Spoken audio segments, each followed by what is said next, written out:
പശ്ചിമബംഗാളിൽ മമതാ ബാനർജിയുടെ മുഖ്യ ഉപദേശകർ ഉൾപ്പെടെയുള്ള ഉന്നത ഉദ്യോഗസ്ഥർ രാജിവെച്ചു. മുൻ ചീഫ് സെക്രട്ടറിമാരായ ആലാപൻ ബന്ദ്യോപാധ്യായയും HK ദ്വിവേദിയുമാണ് സ്ഥാനം ഒഴിഞ്ഞത്. തെരഞ്ഞെടുപ്പിലെ കനത്ത തിരിച്ചടിക്ക് പിന്നാലെയാണ് രാജി.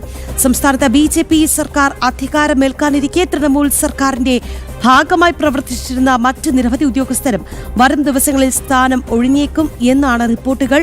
വിവരങ്ങളുമായി S നന്ദഗോപൻ ചേരുകയാണ്. നന്ദൻ, മമതാ സർക്കാർ എന്ന് പറയുമ്പോൾ അക്രമ രാഷ്ട്രീയം, കെടുകാര്യസ്ഥത, അങ്ങനെ ജനങ്ങൾ തന്നെ ചൂണ്ടിക്കാട്ടുന്ന ഒട്ടനവധി കാര്യങ്ങളുണ്ട്.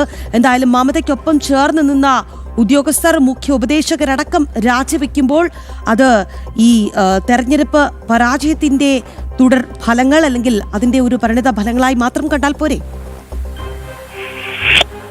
പശ്ചിമ ബംഗാളിൽ ഭരണമാറ്റം യാഥാർത്ഥ്യമാകുന്നതിനിടെ മമതാ ബാനർജിയുടെ ഏറ്റവും അടുത്ത വിശ്വസ്തരായ ഉന്നത ഉദ്യോഗസ്ഥർ കൂട്ടത്തോടെ സ്ഥാനമൊഴിയുകയാണ്. മുൻ ചീഫ് സെക്രട്ടറിമാരായ അലാപൻ ബന്ദ്യോപാധ്യായ, അതേപോലെ തന്നെ HK ദ്വിവേദി എന്നിവർ തങ്ങളുടെ ഉപദേശക പദവികൾ ഇതിനോടകം രാജിവെച്ചിരിക്കുകയാണ്. BJP സർക്കാർ അധികാരമേൽക്കാനൊരുങ്ങുന്ന പശ്ചാത്തലത്തിൽ ഭരണതലത്തിൽ വൻ മാറ്റങ്ങൾക്കാണ് കൊൽക്കത്ത സാക്ഷ്യം വഹിക്കുന്നത്.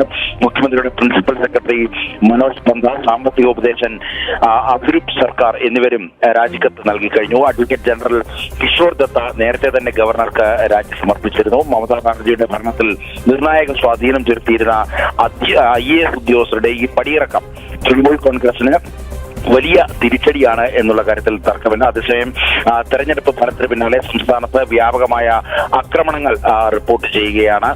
സ്വാഭാവികമായും ഈ ആക്രമണങ്ങൾ TMC നേതൃത്വമാണ്, അല്ലെങ്കിൽ TMCയുടെ അറിവോടുകൂടിയാണ് എന്നുള്ള കാര്യത്തിൽ തർക്കമില്ല.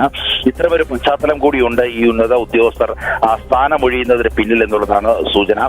ഏതായാലും ഈ തൃണമൂൽ കോൺഗ്രസിന്റെയും മമതാ ബാനർജിയുടെയും ഭരണം, ആ ഭരണത്തിന് നേതൃത്വം നൽകിയവർ അല്ലെങ്കിൽ മമതാ ബാനർജിക്കൊപ്പം നിന്നവരൊക്കെ തന്നെ പടിയിറങ്ങുകയാണ്. കൂടുതൽ ഉന്നത ഉദ്യോഗസ്ഥർ രാജിവെക്കുമെന്നുള്ള സൂചനകൾ തന്നെയാണ് ലഭ്യമാകുന്നത്. ശരി, നന്ദി.